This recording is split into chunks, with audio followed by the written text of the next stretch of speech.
Good evening and welcome to the first NewsNight episode of 2022. Happy New Year! Coming up tonight, we will have all your international, national, and local news, such as what the new guidelines are being put in place according to the CDC. Also, we'll tell you more about what's happening in other countries like Syria and France. All of this and more coming up on NewsNight.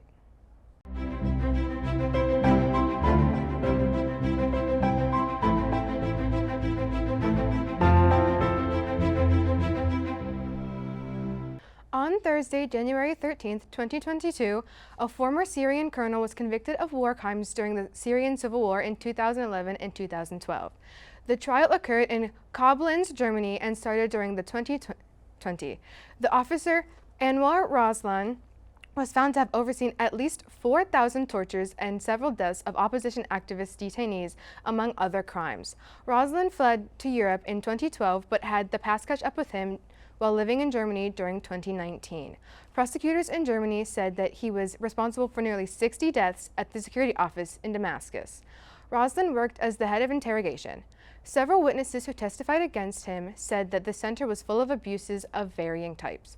Raslan denied all charges during the trial, saying, quote, "I never had anything to do with torture," end quote. Raslan's co-defendant, Iyad al-Gharib, a junior officer who served at the same center, was convicted in February of 2021 of aiding and abetting crimes against humanity. Al-Gharib has been sentenced to 4.5 years in prison. Raslan has been sentenced to life in prison for state-sponsored torture and crimes against humanity. In 15 years, Raslan may be eligible for parole, but that is still up in the air.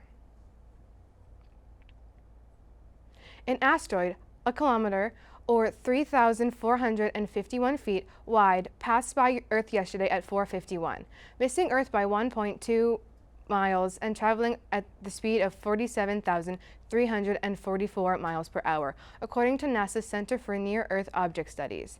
The asteroid was discovered in 1994 and is named 7482. It is the closest asteroid projected to bypass the Earth for the next 2 centuries. Since the arrest of Jeffrey Epstein, more details have been released regarding his case. In this, there have been a few figures that are allegedly associated with Epstein. Nick Konopka has more on who is facing some big consequences. Prince Andrew of the British royal family has been stripped of his royal and military titles after a civil trial against him has moved forward. The son of Queen Elizabeth had charges of sexual assault leveled against him by Virginia Giuffre, who alleges that she was trafficked to Andrew by Jeffrey Epstein in the 90s.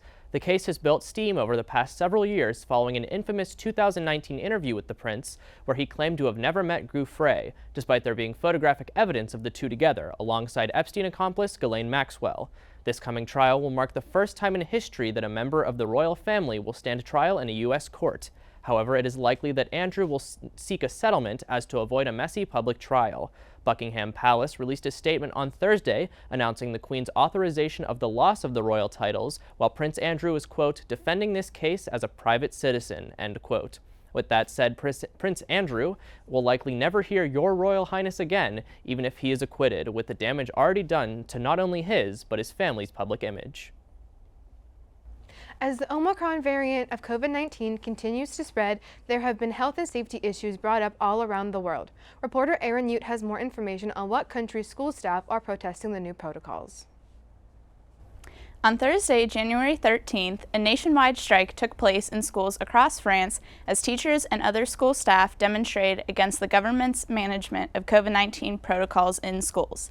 Teachers, other staff, and parents in the country have been complaining for months, claiming that the health protocols in schools are confusing and continually changing. The French government has changed the rules in schools twice in the past week. The demonstrators argued that they are facing the crisis with inapplicable measures, a growing workload, teachers not having substitutes when out sick, no additional resources or staff to alleviate the issues, and a lack of transparency from their education minister. Teacher unions had called for a walkout to denounce the, according to ABC News, quote, indescribable mess, end quote, in schools as COVID-19 cases have surged and pharmacies have reported a shortage of self-test kits since the beginning of the year. The Primary School Teachers Union, SNUIPP-FSU, announced an estimated 75% participation rate among their ranks, and the Secondary Schools Union, SNES-FSU, said 62% mobilized. However, the Ministry of National Education claimed that 38.5% of primary school teachers and 23.7% of secondary school teachers participated. For weeks now, education professionals have been asking Education Minister Jean Michael-Blanker for more staff and reinforced measures, including FFP2 masks for teachers and 2 sensors and air purifiers for classrooms to fight against the growing spread of Omicron and the return from winter break. In a bid to appease the demonstrators, Prime Minister John Castex met with the union leaders Thursday evening, along with health and education ministers. After a 3-hour-long discussion, Blanker announced he agreed to some of the union requests, including the distribution of 5 million FFP2 masks, the recruitment of 3,300 contractual substitute teachers, and additional non-teaching and administrative staff to disperse throughout the nation's schools. Netflix is raising its prices for the users in the United States and in Canada, less than a year and a half since its last price increase, as the competition from other streaming services grows.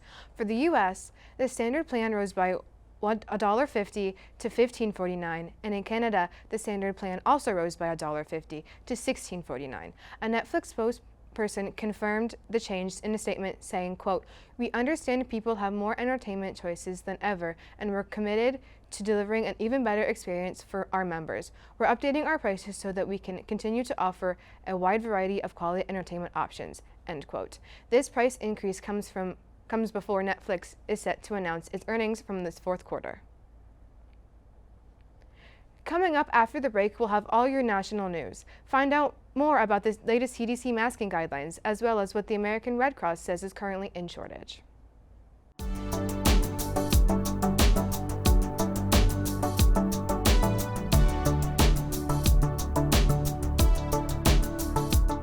Good evening. Good evening. Good evening, and welcome back to NewsNight. Most of the student body of the Pittsburgh Public School. Some of the United States allies. Thursday, the FBI was seen raiding. Let's get started with today's forecast. Today's high will only reach about 31 degrees. It's looking a little cooler than we've seen in the past few weeks. All this and more. All this and more All this and more coming up on NewsNight. coming up on NewsNight. Coming up on NewsNight.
Three students from the Sports and Medical Sciences Academy in Hartford, Connecticut were hospitalized after one of them collapsed in the gym. A 13-year-old boy is in grave condition after what officials report he overdosed. Emergency services around 10:30 in the morning after responding to the call of the student losing consciousness. The school nurse and a fellow student rushed over and performed CPR until the crew arrived. The Drug Enforcement Agency agents, Hartford Police, and Connecticut State Police all arrived at the school with drug dogs. Authorities found a powder-like white substance in the gym. The dogs found 40 bags of what has been identified as fentanyl, which police believe to be brought in by a student. The 2 other students were taken to the hospital as a precaution and were reported to have never lost consciousness. And one teacher was hospitalized after having a panic attack over the situation. Hartford Public Schools Superintendent Leslie Torres Rodriguez said, quote, "It is believed that the student ingested something in the classroom," end quote. According to NBC Connecticut, everyone in the building walked through a solution of bleach and OxyClean before leaving to decontaminate their shoes and make sure that they no longer had any potential fentanyl exposure. The Department of Emergency and Environmental Protection was called to check for any contamination within the school building.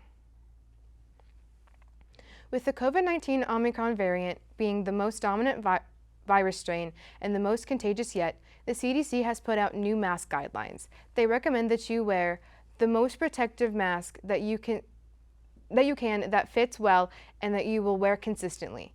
The most suggested types of masks are N95 and KN95 masks because they offer the highest level of protection.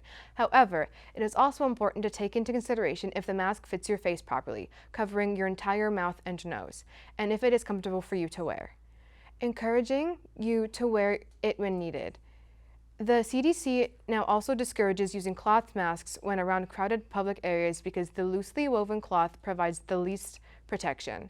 The type of mask you wear is now more important than ever, so make sure to wear your mask properly and take the updated CDC guideline into careful consideration.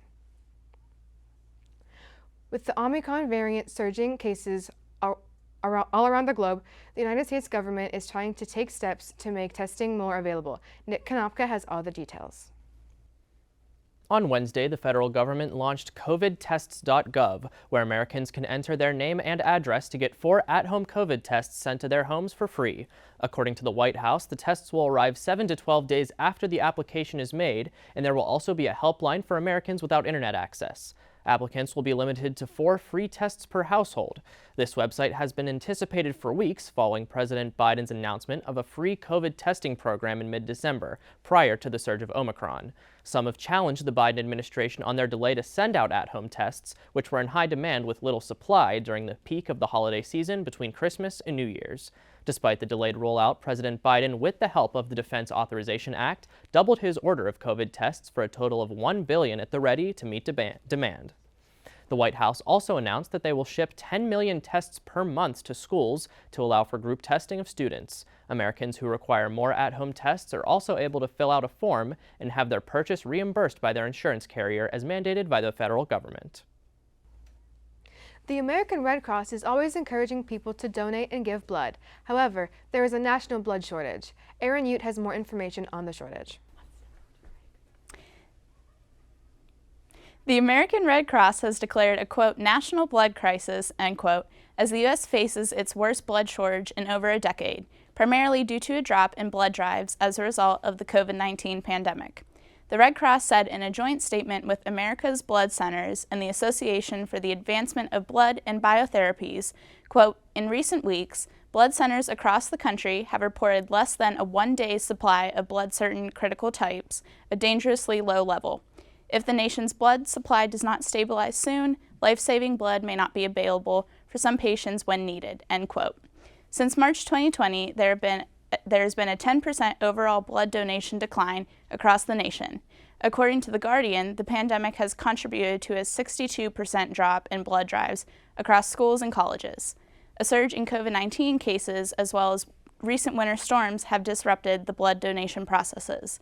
As a result of the blood shortages, the Red Cross, which supplies 40% of the country's blood supply, has had to limit blood product distributions to hospitals. And according to the organization, some hospitals may not receive 1 in 4 blood products that they need, causing doctors to make difficult decisions about who receives blood transfusions and who will be required to wait until more blood products become available. The Red Cross urges donors of all types, particularly type O, to make appointments now to donate in the upcoming weeks. It is said that people who have received a U.S. authorized COVID-19 vaccination, including those from Johnson & Johnson, Moderna, and Pfizer, can donate blood and pallets as long as they have no symptoms and feel well. Meanwhile, the Red Cross and the National Football League have partnered up for National Blood Donor Month in efforts to encourage individuals to donate blood. According to the Red Cross, those who donate in January will have a chance to win a trip to the Super Bowl in February. Those who can donate can also win a home theater package and a $500 e-gift card. To see if you are eligible to donate and to find your local blood donation center, visit the Red Cross website at redcrossblood.org. It's been 1 year since rioters stormed the Capitol building in Washington, D.C. in efforts to halt the certification of Joe Biden's presidential win. In order to preserve the historical event, the Smithsonian Museum of American History has been collecting various items left behind since the day of the coup. Smithsonian's military history curator, Frank Blazich, collected patches from assorted law enforcement groups, a multi-purpose whip, and a plethora of signs and flags. A small handful of the items were donated to the collection, such as the suit New Jersey Congressman Andy Kim wore while trapped in the building. Regarding the Smithsonian's collecting of these artifacts, Kim stated, quote, "I think certainly understanding the truth of that day needs to be the first step. You cannot have reconciliation until you have the truth," end quote. After a short break, we'll have your local news, as well as your weekly Pittsburgh weather forecast. Stay tuned.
Healthcare workers from Allegheny Health Network and UPMC gathered downtown Wednesday, January 12th to protest COVID-19 working conditions.